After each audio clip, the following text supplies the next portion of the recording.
రకరకాల రీజన్స్ వల్ల depression. Breakup అయిందని డిప్రెషన్, జాబ్ రాలేదని, ఫ్యామిలీ ఇష్యూస్, ఫైనాన్షియల్ ఇష్యూస్, ఒంటరితనం వల్ల డిప్రెషన్, ఇలా ఎన్నో రకాల రీజన్స్ వల్ల సఫర్ అవుతూ ఉన్నారు చాలామంది.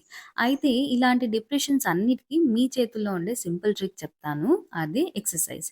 ఎక్సర్సైజా అని తీసి పారేయకండి. ఎక్సర్సైజ్ అంటే యోగా కానివ్వండి, జాగింగ్, రన్నింగ్, జిమ్ వర్కౌట్స్, పెద్దవాళ్ళైతే స్పీడ్ వాకింగ్ ఇలాంటివి చేసినప్పుడు ఏమవుతుంది అంటే మన పిట్యూటరీ గ్లాండ్ నుండి ఎండోర్ఫిన్స్ అనే హార్మోన్స్ రిలీజ్ అవుతాయి.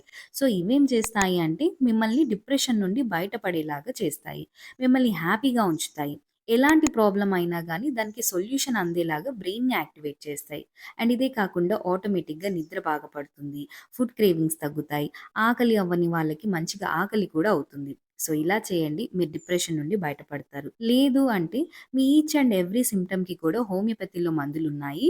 కాకపోతే ఒక పర్సన్‌ని కంప్లీట్‌గా స్టడీ చేశాక మందులనేవి ఇస్తాము.